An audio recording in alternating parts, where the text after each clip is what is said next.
Hello everyone! Welcome back to Practical Mystic. Ako si Ivy. Ngayon, first time kong magpakita sa inyo sa mahabang panahon na hindi ako nagta-tarot reading na ipinapakita ko yung aking mukha.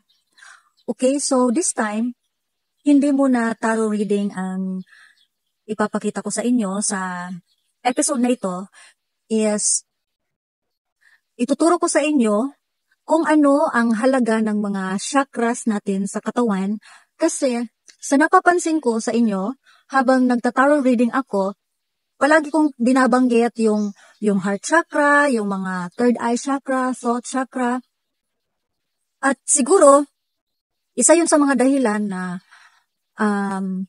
paunti ng paunti yung mga viewers kasi maaring hindi pa ninyo masyado naiintindihan kung ano ang mga chakras na binabanggit ko sa akin tarot reading. Okay? So, sa episode na ito, malalaman natin kung ano ang kahulugan ng chakras, ano ang katangian ng bawat chakras, ano ang halaga ng mga chakras na ito, which is pinaka-importante, at ano ang maitutulong natin, or anong gawin natin para mas mag-activate yung chakras natin sa katawan. And by the way, ang katawan ay binubuo ng 7 chakras. Ang pinakauna na chakra ay ang root chakra, pangalawa ang sacral chakra, pangatlo ang solar plexus chakra, pang-apat ang heart chakra, panglima ang throat chakra, pang-anim ang third eye chakra at pang-7 ang crown chakra. Okay, so simulan na natin. Let's dive in. Inhale, exhale. Ang mga chakra sa katawan ay ang siyang mga pinagmumulan ng enerhiya or energy center sa katawan. Ito ay parang gulong na maaaring matukoy bilang energy points sa katawan. Ang mga chakras na ito ay inaakalang mga umiikot na gulong na dapat manatiling bukas, aktibo at nakahanay. Ang mga ito ay matatagpuan sa gulugod sa likod ng tao. Ang mga chakras na ito ay nakatugon sa bigkis ng nervous system, mga mahalagang bahagi ng katawan, at iba pang parte sa energetic na katawan ng isang tao na nakaapekto sa emosyonal at pisikal na kapakanan ng isang tao. Ang root chakra or Muladhara chakra ay matatagpuan sa pinakahuling bahagi ng ating gulugod sa likod. Ito ay sumisimbolo sa 4 na talutot ng bulaklak ng lotus. Ang kulay na sumisimbolo sa energy center na ito ay pula. Dahil ito ay binubuo ng 523.3 Hz na may pitch vibration C at ang mantra nito ay LAM, kagaya nito. Ang root chakra ay may kinalaman sa survival, security at stability ng isang tao.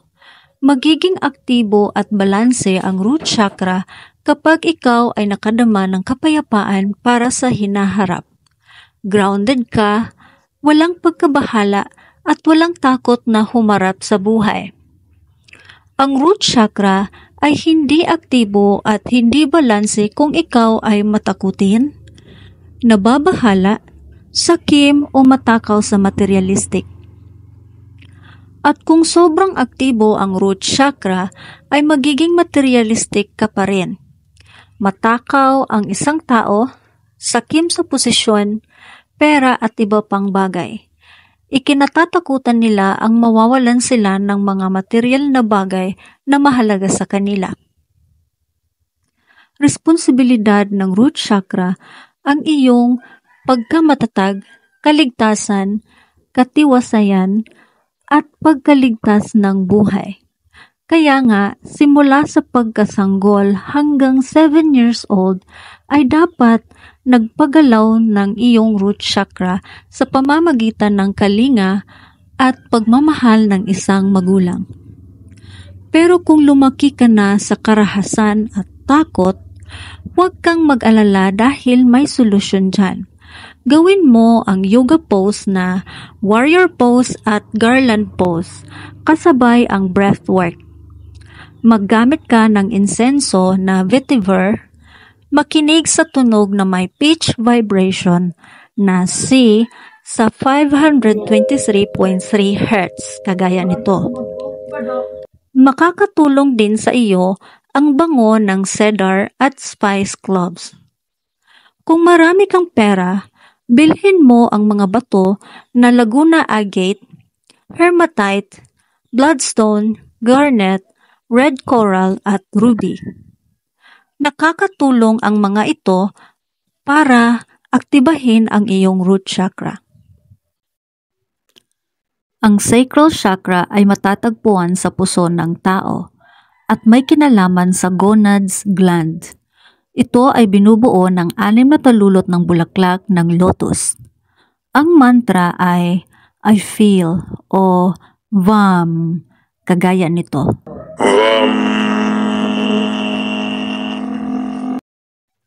Ito ay sumisimbolo sa kulay na dalandan at may katumbas na tunog na 587.3 Hz na may pitch vibration D. Ang sacral chakra ay may kinalaman sa sexualidad at pagkamalikhain o creativity ng mga tao. Kaya kapag aktibo at balanse ang sacral chakra sa katawan mo, ikaw ay maligaya, sexually active, madamdamin, creative, may openness at fulfillment. At kapag hindi naman balanse o barado ang sacral chakra sa katawan mo, hindi ka magiging malikhain, wala kang gana sa pakikipagtalik, OCD low or less libido ka, isolated, hindi ka inspired at guilty. Pero kapag overactive naman ang sacral chakra sa katawan mo, ikaw ay magiging sexually addicted, manipulative, at walang self-fulfillment. Responsibilidad ng sacral chakra ang mapangasiwaan ang ating pagkamadamdamin, pagkamalikhain. Kaya dapat simula pa noong 7 taong gulang hanggang 14 na taong gulang ay masimulan ng magpagalaw ng sacral chakra sa katawan mo sa pamamagitan ng gabay, kalinga at suporta ng iyong mga magulang. Pero kung lumaki ka sa pang-aabuso at karahasan, simulan mong balansehin ang sacral chakra ng katawan mo sa pamamagitan ng pakikinig sa tunog na may pitch vibration D sa frequency na 587.3 Hz, kagaya nito.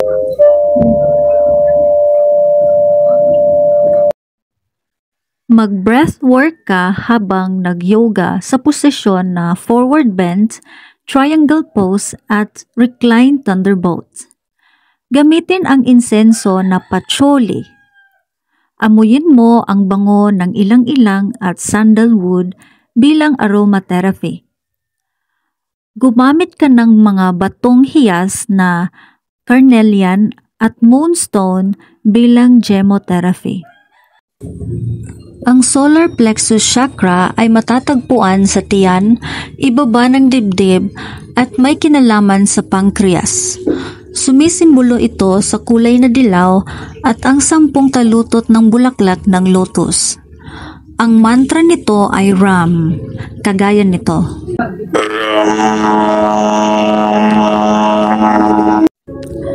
Ang solar plexus chakra ay may kinalaman sa wisdom o karunungan at kapangyarihan.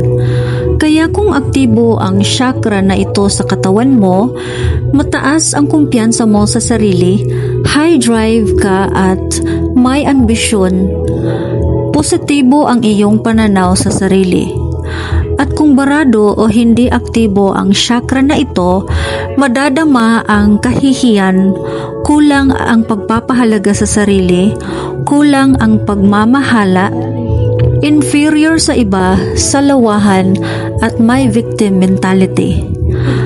At kung sobrang aktibo ang solar plexus chakra sa katawan, ay masyadong magiging critical, perfectionist, power-hungry at magkakaroon ng control issues. Responsibilidad ng solar plexus chakra ang ating pagbutihin, ang ating pagpapahalaga sa sarili, personal na kagustuhan at personal na pananagutan. Kaya nga ito ay aktibo sa edad na 14 hanggang 21 na kung saan kinakailangan ang kumpiyansa sa sarili at katatagan ng loob para maging matagumpay sa pakikibaka sa buhay, karera, love life, personal na layunin at negosyo. Nagpapagalaw ang iyong solar plexus chakra sa pamamagitan ng pagdiskubre ng iyong mga abilidad at talento sa edad na 14 hanggang 21. Pero kung lumaki ka sa buhay na walang suporta ng pamilya at hindi ka nabibigyan ng pagkakataon na madiskubre ang iyong mga kakayahan, pinapayuhan ka na gawin ang yoga pose na triangle pose, boat pose at crescent pose.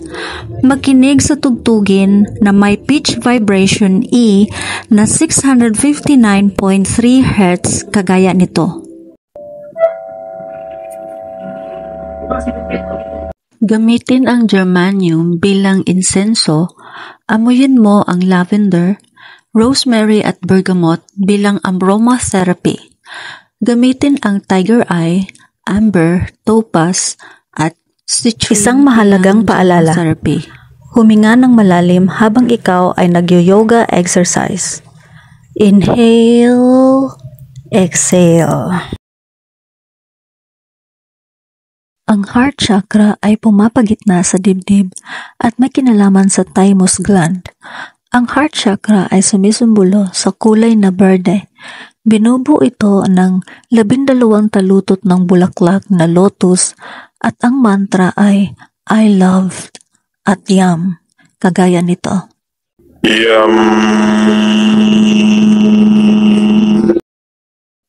Ang heart chakra ay may kinalaman sa pag-ibig, pagmamahal at paglunas.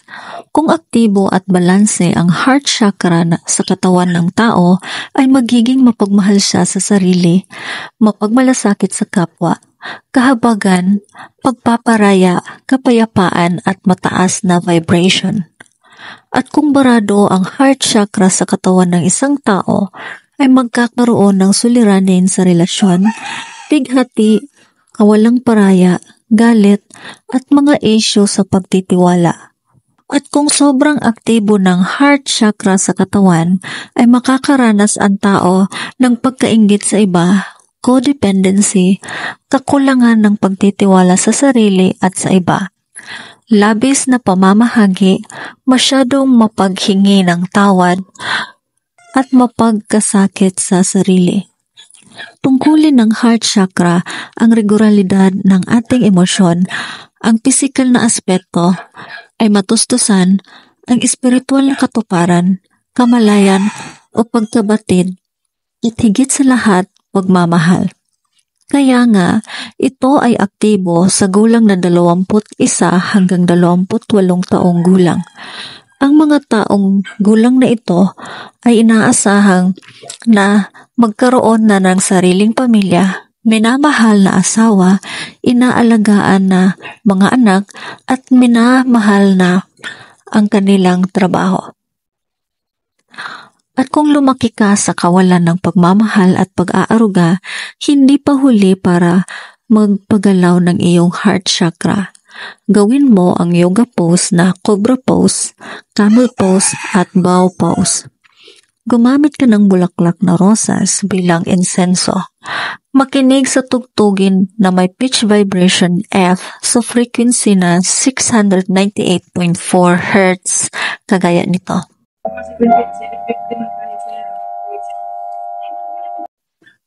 Amuyin mo ang samyo ng mga rosas bilang aromatherapy. Gamitin din ang mga batong hiyas na rose quartz, tourmaline, kunzite, emerald at jade bilang gemotherapy. Ang throat chakra ay matatagpuan sa lalamunan sa leeg ng tao. at may kinalaman ito sa thyroid gland. Ang throat chakra ay sumisimbolo sa kulay bughaw. Binubuo ng 16 na talutot ng bulaklak na lotus.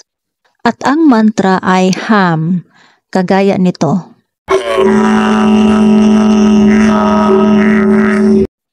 Ang throat chakra ay may kinalaman sa komunikasyon, pakikipag-ugnayan at pagpapahayag. Kapag aktibo ang throat chakra ng isang tao, makikipag-usap siya na may tunay na katotohanan at nakikinig ng mabuti. At kapag barado o hindi aktibo ang throat chakra ng isang tao, siya ay mahirap maintindihan ng ibang tao sa kanyang pakikipag-usap. Kulang sa atensyon, pagsisinungaling at mapanglihim. Kapag labis na aktibo ang throat chakra sa katawan, ang tao ay magiging makaabala sa iba, ay magiging malihim, o kaya naman ay maingay, magaling sa pagpapalagay, mahilig sa pagchichismisan at masakit magsalita. Responsibilidad ng throat chakra ang pagpapanatili sa pagpapahayag ng katotohanan at pagpapahiwatig sa sarili. Ito ay napakaaktibo sa gulang na 28 hanggang 39 na taong gulang. Ang mga taong ito ay inaasahan na magaling sa pakikipag-negosasyon sa ibang tao, sa negosyo, makikipag-usap ng masinsinan sa pamilya, nagpapahayag ng mahusay sa trabaho, at nagpapahayag ng saloobin sa mga mahal sa buhay, sa kanyang asawa, mga anak, kamag-anak at kaibigan. At kung lumaki ka sa pamilya na kung saan hindi ka nabigyan ng pagkakataon na ihayag ang iyong sarili, ay kailangan mong gawin ang yoga pose na lion pose at fish pose. Gamitin mo ang insenso na sandalwood. Makinig sa tugtugin na may pitch vibration G sa frequency na 784.0 Hz, kagaya nito. Amuyin mo ang salvia at eucalyptus bilang aromatherapy. Gumamit ka din ng mga batong hiyas na aquamarine, turquoise, chalcedony at lapis lazuli bilang gemotherapy. Ang third eye chakra ay matatagpuan sa gitna ng iyong noo at pumapagitan sa dalawang kilay. Ang third eye chakra ay sumisimbolo sa kulay na tinang asol, binubuo ng 2 talutot ng bulaklak na lotus. May kaugnayan ito sa pineal gland at mayroong mantra na Aum, kagaya nito.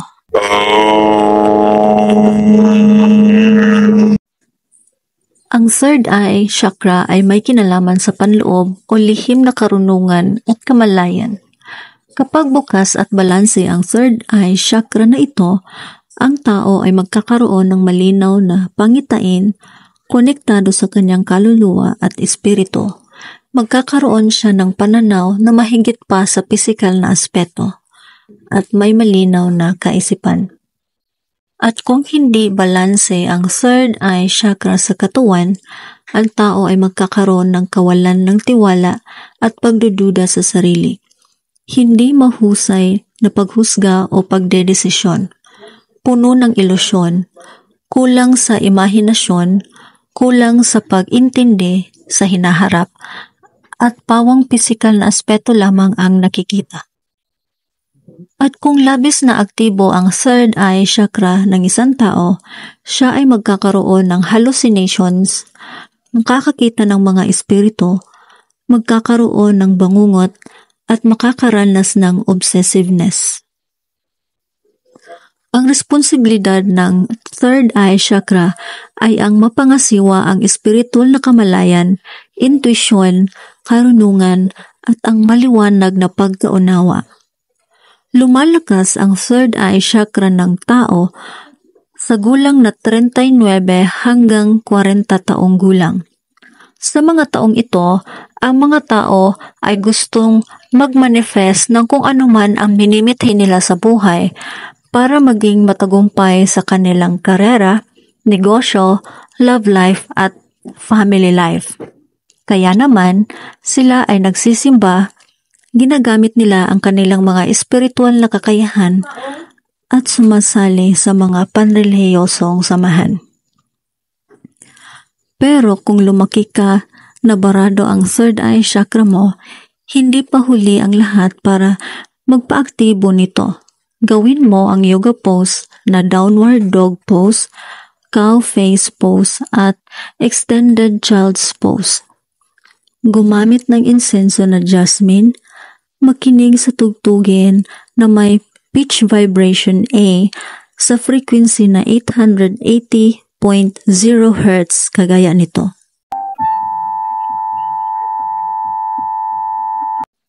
Amuyin mo ang jasmine at mint bilang aromatherapy at gumamit ka ng mga batong hiyas na kagaya ng lapis lazuli, sapphire, sodalite at fluorite bilang gemotherapy.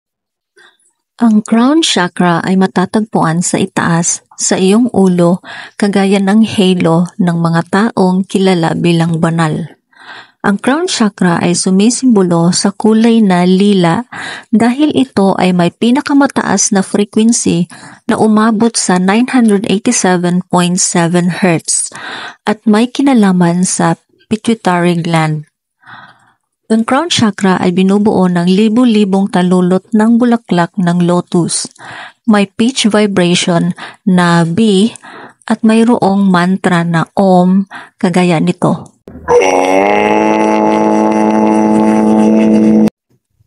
Ang crown chakra ay may kinalaman sa mataas na antas ng espiritualidad at may koneksyon sa enerhiyang tinatawag na cosmic energy.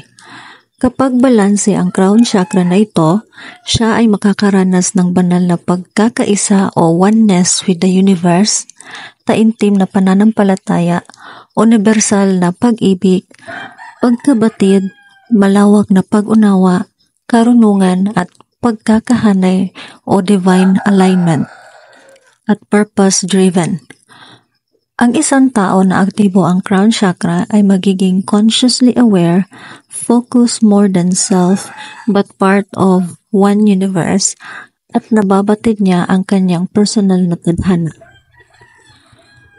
At kung barado o hindi aktibo ang crown chakra ng isang tao, ay makakaranas siya ng isolation, pagkakalayo sa puong may kapal, masyadong may pagkagiliw sa mga makamundong bagay, magkakaroon ng problemang pangkaisipan at kahirapan sa pag-aaral or pagkatuto.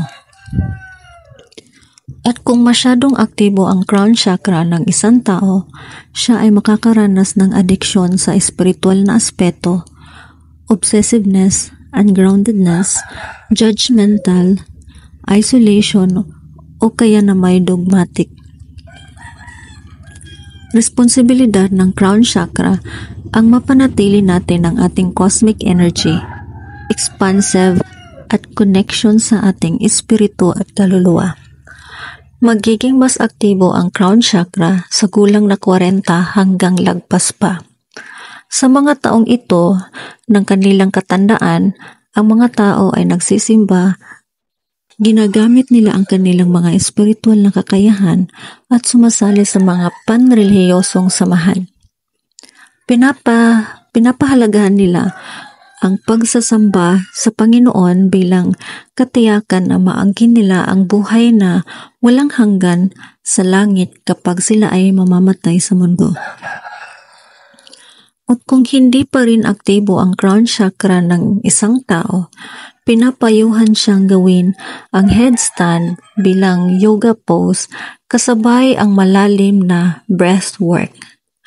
Gumamit ng frankincense bilang insenso, makinig sa tugtuging may pitch vibration B sa frequency na 987.7 Hz kagaya nito.